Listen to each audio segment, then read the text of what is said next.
What's going on, guys, and welcome to Half Court Heaves. This time, thanks, man. This time I'm not gonna I do. like that. I'm not gonna do as much. It's a little less. You have the nice sweater. I got a t-shirt on, and Hey, we've had very different weeks to say the least. I can't wait until we get into everything. And then this man is already in Cancun, as y'all can see, but we'll talk about it. my name is Tony Schwartz NBA, I'm gifted hoops. and we are your hosts today. Gifted, we had a fantasy draft, but I think before we get to that, the lead this week has to be the Miami Heat absolutely throttling the New York Knicks, just absolutely I decimating them. knew he was gonna Who do this. would have thought? I never in my life saw this coming. Right. Not right. Not the only superstar player that's probably the best fantasy player Norman being Powell. out for a week, but Norman Powell being the steal of the draft for a Oh, lot of people. yeah. Mm. Yeah. And speaking of our draft, we had one this week. And this superstar that you're mentioning, Luka Doncic, was drafted in our league. Not surprising. Um, Let me ask you this, because you didn't pick up Luka. Who was your first pick in the draft this year? So it's funny. Wemby went first overall. I had Right. the second pick. So I went with Jokic. I feel like that was a no-brainer. Health and all that type of stuff. And I actually had to face Luka in my first week, and he dropped pretty much 97 fantasy points every single time I played him. Yep. Meanwhile, for Jokic, Aaron Gordon's the one who had 50 points. Jokic was kind of bland, but still gave me a triple-double with 70 points. And then he followed it up with another triple-double with like 10 or 12 points. I'm not too bad because he's giving me consistent 70s and he's actually going to be durable, so I'll take it. But it's quite the interesting week to say the least. No Luka for a week, though, is going to be very tough for a lot of fantasy managers, especially with no LeBron. So if you're smart, you try to find another key player. If you drafted Austin Reeves, you came up this week. People probably should have did that handcuff, right? Like in fantasy football, you talk about handcuffs a lot, where you grab like Derrick Henry and then you grab his backup. Austin Reed's a hell of a handcuff for Luka Doncic. Yes. Yes. So you have a guy like Luka go down, right? You drafted Jokic. You hope that you filled out your team pretty well. Obviously, you're going to throw that player on IR. You're just going to let it rock. What's strategy number one? Are you looking at your second best player and trying to accumulate talent at that point, especially like for a week? So we'll just talk about it like it's in the Lucas situation. Jokic goes down for a week. What's your first move? Waivers? First move is waivers. I'm going to be trying to analyze trends of players that have been having great years so far, or even if they have not just yet, what is their situation? What is changing, right? And are these players up to have a dominant week because of these things? Yeah. It changes every day, all the time. So you have to lock in on like what those trends are. And then my next thing is, okay, are there other players that aren't as consistent that have a reputation for being consistent? Can I trade those players? Yeah. And as a matter of fact, I was in a situation like that this week, right? Our league is spicy. It's spicy. And there are rules and stipulations that I think are necessary for us, right? Everyone always criticizes what other people do, but for us, it's very necessary because people are super competitive. And I think that the second that you can step on somebody's toes in our league to make sure that they don't get better, 15 people are coming out of the woodworks in a 10-person league to make sure that happens. So, and as you should, we play for a lot of money. $170 buy-in for those that don't know. So yeah, if we're gonna do this and make content on the league, we should be pretty in this fantasy thing for sure. And people in our league really are. So we made a trade today. I had LaMelo Ball. It was a guy I drafted 35th. Something like that. Yeah. So something later in the third round, fourth round when he was popping and was available. And he's a guy I reached for. And I remember talking about how I wanted to reach for LaMelo Ball. And I was the only person in our league that felt that way. Like he was sitting there for a while when I got back on my snake and was able to grab him. So LaMelo is a guy that I thought is going to play a lot of games this year that I really liked. And after I took three wings and the center, well, two wings and the center, I needed a guard. I needed a superstar guard, like a guy with superstar potential. Um, and as you get into the season and you kind of see what you're rocking with, there's choices that you have to make about stability. There's choices you have to make about injury. And a trade came across my desk for Jaylen Brown. And I figure similar usage rates. Um, the Celtics look like a hot mess. I could legitimately be trading the player that's on the worst team or on the better team for the player on the worst team. But we talked about it. There's injury risk. There's all kinds of stuff with LaMelo. He was still taking awful shots in the fourth quarter, like just absolutely ridiculous step back threes, but he was hot. So that's what he's going to do. And some nights he's going to make those shots. But personally, I wanted that Jaylen Brown thing. Those are great trades to talk about when we're trying to figure out what kind of players we want to structure our team around, especially superstars. If you were put in that Jokic situation again, are you trying to find something similar where it's like, okay, I have Steph Curry, he's an older player. Can I get younger, healthier value for this player? Or are you trying to find depth because now you're like, shit, my best guy just got injured. This could happen again. I need to figure some things out. So how I look at the sport that we play here, your goal is to get as many players that can get to 30 points consistently all throughout your roster. But on the higher end, you want to have as many guys who can, after a worst game, give you 40 plus points. That's the goal of it to me, right? Yeah. LaMelo is a guy that we talked about can easily be a top 10 fantasy player at his peak. Easily. I mean, shoot, tonight I'm pretty sure he had like a crazy 30 point, I believe, triple double. He's going to have games like that all throughout the season. But the twist is durability, because when you're not playing at all, you're having zero games. Whereas other guys who might score less but play more games are going to have more consistent value for you on a week to week basis. And those types of changes and availability can make direct impacts into you winning or losing a week. Now, I got to be honest. I understand the Jaylen Brown proposition. He is on a team that is struggling. I actually just came from the Detroit Pistons game and saw them. They are notorious for having great starts, but then in that second half, things fall apart, and that's exactly what happens why the Pistons just beat them. But Jaylen Brown just had a 40-point performance, basically, with free throws, boards, dimes, all that Filling stuff. it up. Yeah. I feel like you could have got Jaylen Brown and some filler. That's the only thing I would tell you. I don't necessarily hate the trade, but I think that for the highs of what Melo can reach to, I feel like some filler should have also been thrown in, even though he is an injury-prone player, just because of the upside of who he is. Brown is gonna hoop. Did you downvote it? Were you one of I the did downvotes? downvote it. Yeah, I was one of the downvotes, yeah. mainly because of the filler part. I I just feel like if you're going to trade players like that, there has to be at least some type of other adjusting piece in the deal. Mainly because Jaylen Brown is also a guy that question his durability side to side. Like, I'm not a hater. I'm not a hater. It's reality. I think it's reality, me personally.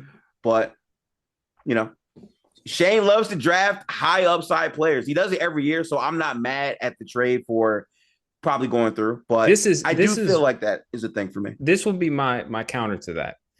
Okay, I'm listening. If everybody valued LaMelo that much, why didn't you draft him? I didn't have the power to.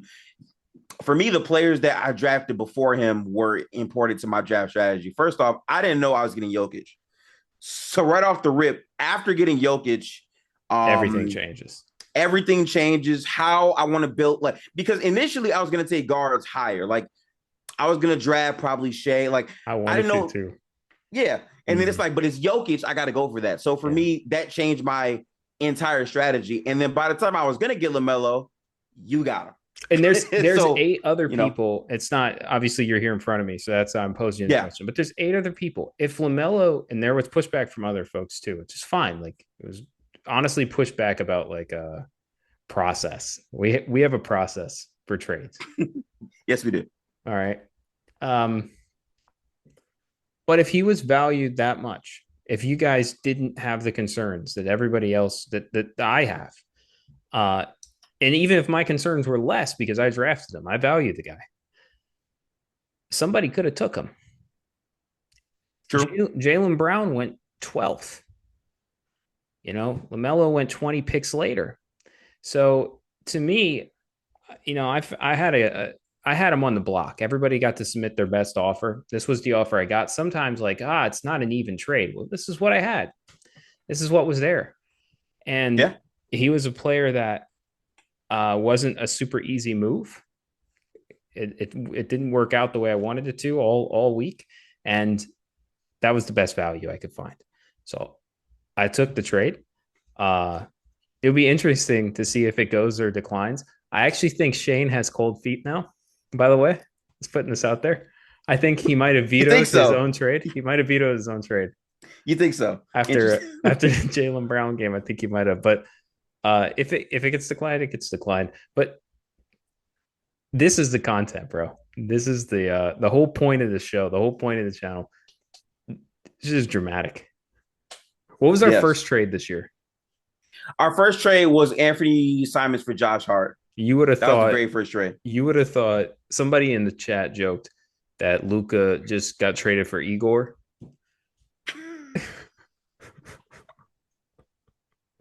Nasty work. Igor Demon from the Brooklyn Nets, who literally is just a shooter. That was the For him. Anthony Simons Josh Hart trade. The fact that we had discourse about that is crazy. Now on this trade, Josh Hart again, still ain't played. yeah, he played tonight, but he got his butt whooped. That's what happened. He didn't count today. Yeah. I will say this though, for everyone watching, I think something that is very, very, very important that we haven't gotten to yet. When you're navigating trades in week one, people are so hyped that they want to start off their league good that you like this is the time where you have to get into these deals as quick as you can. Yeah. I also feel like persistency is the number one thing that matters in the league because Tony had LaMelo and Sabonis on the block. And then it reached a point where he said, okay, I'm going to hold until things change. If you keep shooting, you can maybe get a GM to change their perspective on what they might want to do with their players. But if you're not aggressive in seeing what you can get, closed mouth, don't get fed. I think that's a very important strategy to keep up as you go week to week in this league because things change so rapidly. And consistency, and people care more or less about players daily. You talk about guys in the stock market, like they'll let go of a trade in 5 minutes because it was down 3%. Like they'll let go of players fast. Like nobody has diamond hands. So if you're consistent, and that's all I wanted to do, I wanted a guard. I want two guards. I'm not done. I'm still trying to find another guard, by the way. Sabonis is still out there, brother. he's still there to be got. So, I hope I can fill another trade like that. If this one doesn't go through, then I'm right back to it. I'm right back to LaMelo and Sabonis. Get me my guard. It's not the only injury that happened this week. Luka is going to shake up the Lakers and shake up their whole dynamic, especially with LeBron still out. Yeah, still out. So now there's a Luka and LeBron less team. Obviously, if you're trying to poach players that you think will produce from the Lakers, Rui Hachimura is a good start for that. I will say Austin Reeves, but most people drafted him in almost every league, so he's probably not going to be there for you. I would say Gabe Vincent, but I don't know if I want to touch that. Jake LaRavia is an interesting name. Jake LaRavia is the best name. I think he's a guy, right? Okay, yeah. So go for that as much as you can because he's going to be out for a week. There's going to be some oddly competitive games, and one of those players is going to dominate for the week. So if you need that, go search for that. Yeah, Rui realistically is the best name that's on the board for the Lakers from the wire. Some people have already quit on DeAndre Ayton. I think this is a great time to get back in on. If he doesn't hoop now, I don't know what to tell you. This is a great time. If you got to take a risk, this is your time. But yeah, Jake is probably going to be a pretty big beneficiary because he's just long enough that he's going to fill a lot of different rotation roles for them. So I kind of feel like he's going to get 18, 20 minutes a game. And what you're looking for really for me when I'm on the wire, and this is a great conversation. Let's talk about wire because me and you are both very Yeah. stupidly active on the wire, like probably way too much. Like we might actually be hurting our teams. Uh, when you're looking for wire targets, my main acquisition point is, does that player have a chance to get hot and stay on the floor? So if I'm grabbing a player uh like Io for me and you, I think we've passed Io back and forth like 4 times. Um and I actually we passed somebody back and forth a couple of times, but that's a guy that if Io's hot defensively and he's contributing to offense, he's going to play 32 minutes. There's like no doubt. He'll take uh who would you say is his rotation guy? Isaac? Probably Isaac. Right. So he'll take Isaac's minutes from him. And those are the kind of players I love to try and target. I had CJ McCollum and I dropped him because it's that for that reason. I think CJ just gets pushed down out of the rotation. I'd be faster to grab Bub. I think Bub is a wonderful target on the waiver wire this week if you're looking for him. He can get so hot. Bub can drop 20 points in no time. And he'll stay on the floor because he's a spacer. So that's my main thing when I'm looking at guys. And then I look at how many games they're going to play that week. Then I'm checking like, okay, what are you involved in? Because for the most Mm-hmm. part, I'm just trying to get an acquisition. It's going to fill that spot that day. I never get too attached to waiver pickups. I think I could drop them as fast as I pick them up. Um, so I don't really mind picking up a guy for a game and then dropping him right afterwards, even if he's a dude that could continue to contribute. Unless they play multiple games that week. So are you looking that deep into your waiver pickups? Or are you really just trying to find guys that are active that can get hot? So you talked to the perfect person for this. In my matchup this week, I have used 7 out of the 9 Me too. available acquisitions. What I did for all my picks was, okay, what's your role on this team? Role is the number one thing I look at first and foremost. First off, how many minutes are you normally playing? Does that vary? Is it a consistent role? If it's not, that makes me less likely and wanting to pick you because variance matters. If you're going to play the minutes, there's a chance you can get hot and get to exactly what I need, right? And also, are you assisting? Are you passing the ball? Are you rebounding? Are you a blocks guy? Like what you specialize in is the very next thing that matters because that will determine what I would estimate your fantasy score on a given night to be. Also, I probably shouldn't do this, but I look at how you've been doing in your past. Like, okay, you had a dud last game, you played 12 minutes. The very next game, you played 35 minutes. I'm looking at you, Jovic, right? Like these are things that change up, right? So to me, I look at that. But the most important thing for me, Tony, is how many players on my team are playing this day? And if I drop this player to add this player who's playing today, who is going to play in the spot of my original player tomorrow? That matters astronomically because your goal is to get more points for the week than your opponent, which means if you have less players playing on a given day, you have a lesser likelihood of beating them if you have inferior talent. So I look at all those things when I choose a player off of any wire of any kind every single time. Those 3 things: role, how many, I would say, minutes are you playing, and more importantly, how many games are you going to play in the short term? Yeah, the vet move is to check it. How many games played do you have versus your opponent? So just go Yeah. check that stat. Look at like, okay, I have 59 games with this current set of players that will be played. If my opponent has 56, you already have an advantage. You have a built-in advantage. It doesn't matter what the players are. If you can get even distribution points from them, you're probably going to end up winning that week as long as you're ahead in the score. So it's been super varied this year already. Guys who like Con Knipple gave me 41. And Yes. And this is a player who before that wasn't putting up numbers no, near that. But on this given night, which is important, he got it. yeah. It varies a lot. And you got to take chances on guys that can give you that kind of variance, especially on the wire. I think that's super important. That's how you win or lose leagues or win or lose games. And then that's how you win or lose leagues. You want to get into this draft?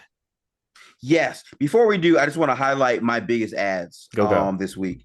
VJ Edgecombe was probably my biggest Oh, ad yeah, you're. because he was just there. A lot of people weren't high on drafting him because they weren't sure about who was going to play for the He Sixers. went My undrafted, right? logic, He went yeah, undrafted. He was a claim for you. yes, Yeah. yes. I claimed him before his first game strictly because I heard Paul George is out. I heard he was going to start. And more importantly, like what I know his play style to be, where he's gritty, he gets out in transition, he dunks the ball, he can pass, he can block shots. Like he's a guy that can pretty much do everything on the floor. And guess what the Sixers need? A guy that can do everything on the floor. And now for 2 straight games, now he's giving me over 40 fantasy points. He's a guy that might wind up being a mainstay on my roster. He'll probably have to be Um, there. Another guy, Dylan Brooks. He also went undrafted, and he's the guy that right now Jalen Green is out. He's putting up 40 plus fantasy points a night because his role is block shots, take as many shots as you want offensively, and guard. That's it. And he gets you all of those stats in many different ways. So looking at the usage of these players and being quick with it, because we're in a very competitive league. So a lot of these players go if you take too long. Don't take too long. I think the Dylan Brooks one is really. I just wanted to see if anybody drafted Bobby Portis. Yep, I think, they yeah, did. okay. Yep, drafted 124. Bobby Portis was drafted, and those two players, Bobby Portis and Dylan Brooks, have always been compared for like my entire fantasy life. People have always compared Mm. those two guys. And Dylan was probably mine and your favorite player to bet unders on for like a year and a half solid. Used to be a time for that. Yeah, absolutely. But only because he misses like 70% of the shots that he takes when he's open. For no other reason. Everything else that he does on the floor is super solid. As a fantasy player, Dylan Brooks is such a strong pickup, dude. Because I would have if it was me, I would have drafted him over Bobby Portis 10 times out of 10, especially in the Yeah. points setting that we have right now. Um, and I know that's what you were thinking about when you drafted him or when you picked him up off of waivers. So let's talk about dudes like that. So you took Jokic first, you got Steph Curry on your team. What's been your Yeah. favorite draft pick? Who's giving you the best value for where you got him? So I'm looking at my draft recap right now. In the top 10, our draft went Wemby one, then Jokic, Shea, Giannis, Luka, Anthony Davis, which I think was interesting. Anthony Edwards after, then Cade, Cat, and Trey. So as the second pick, I don't get access to any of those guys. I really wanted Cade, but obviously I got literally a number one pick worthy player, so I don't really care, right? My very next pick, Tony, was Jalen Williams at 19. Yeah. And I knew coming into the season he would be hurt. I've had to make adjustments to the roster to basically make up for that. But the 3 position availability plus knowing who goes right after me in the draft, I realized if I didn't take him now, I wouldn't be able to get him. And I just think upside in the middle towards the end of the season, he will be very important What there on my roster. So what I was took him the next. what was the philosophy taking him? You because you had the snake, you had the back to back. Why take him Yes. first in the snake? Mainly because I didn't think Jalen Williams would be there after. I know that a lot of people don't like older players, so I knew a player like Steph would probably still be there. Even though year after year he produces very, very good numbers and is a sneaky stocks guy. And he was there. So like I was right about my overall assessment because here's what happened after, right? Mm-hmm. Zion went next at 20. Yeah, Jalen Johnson went 21. And then I get Steph at 22. and then immediately after that, Paolo is off the board. Exactly. Yes. So Yeah. I guess my question for you is: looking back, you have Steph, and you could have stacked Steph with Paolo. Do you feel any different about the Jalen Williams injury and the players you drafted today than you did then? Not at all. Gotcha. Mainly because of the Paolo. Paolo is gonna have nights where he looks crazy, but overall, he's not an efficient player. And this kind of bleeds into how I feel about Paolo, but he's not overall efficient. He doesn't shoot a high volume of threes. His passing can vary. He's not like a consistently great rebounder, but he's gonna really put up a lot of shots, right? Jalen Williams is the opposite. He's a guy that is going to be pretty efficient. He's a better defender with more blocks and steals.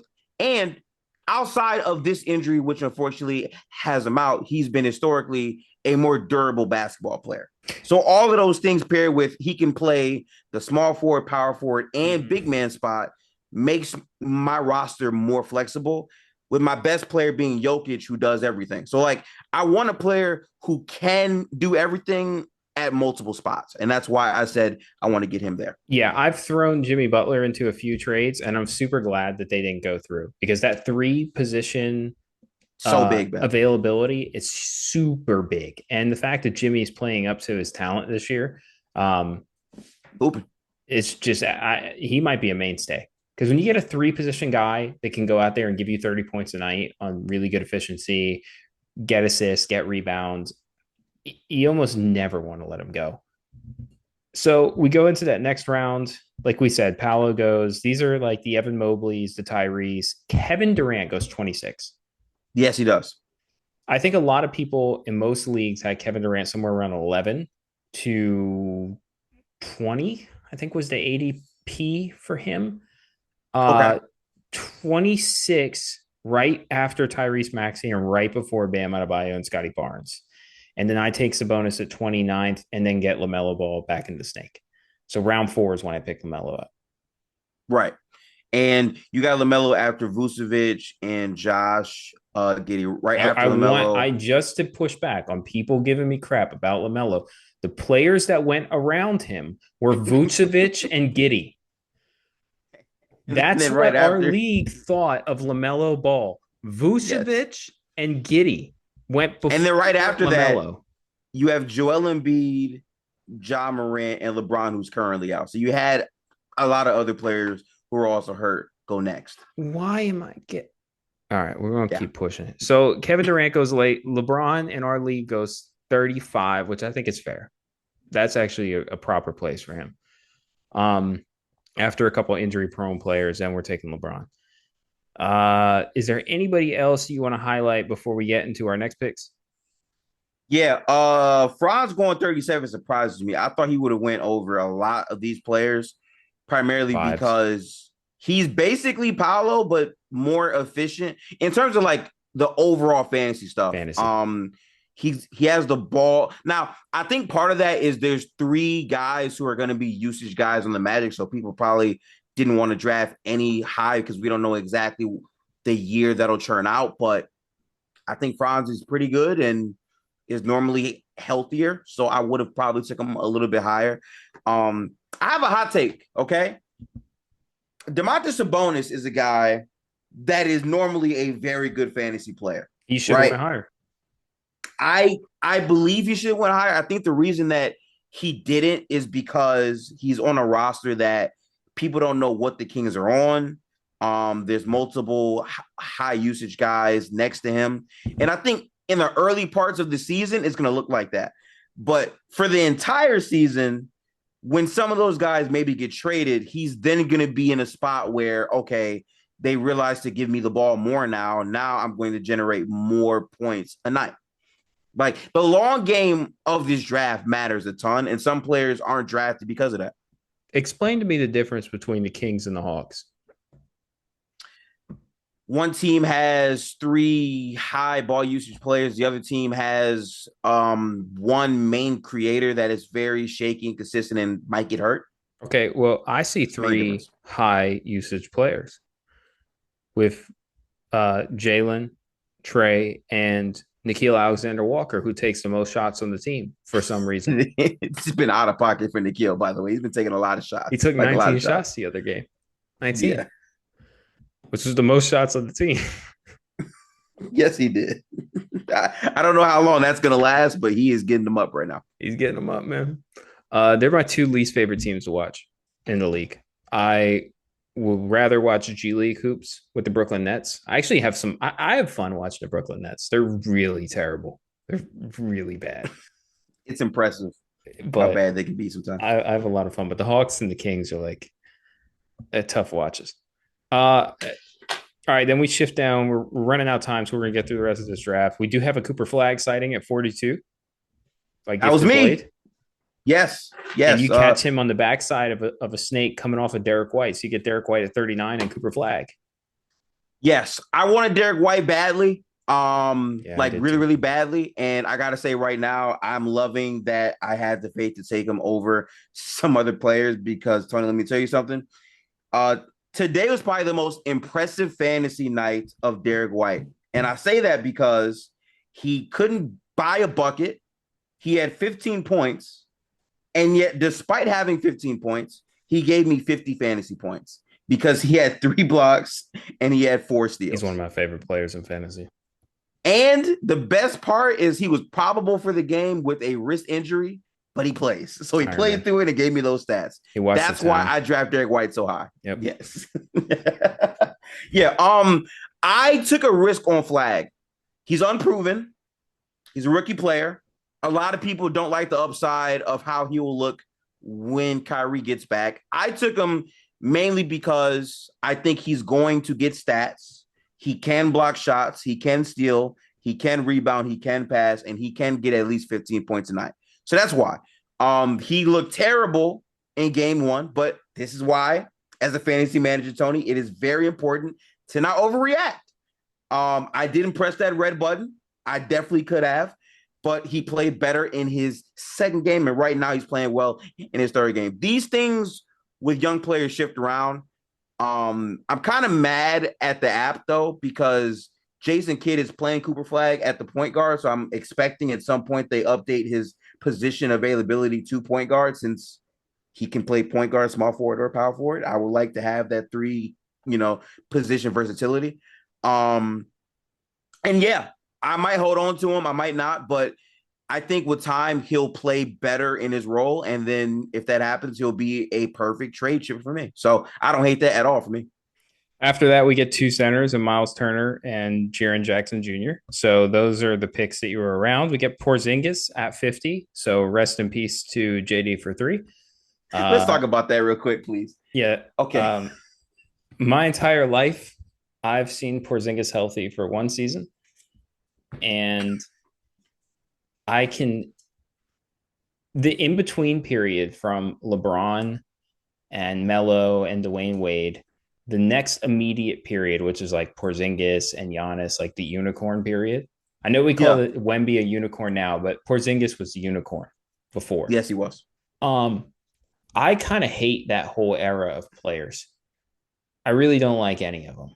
Like it's Luka who comes immediately after that, but everybody in that space of like Giannis and Kristaps and all of those guys from those 3 years in between my childhood and then all the guys that I'm accepting of now, it's so funny how cursed they've all been.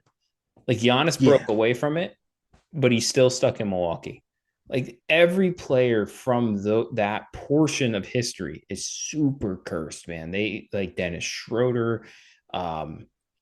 It's so many guys.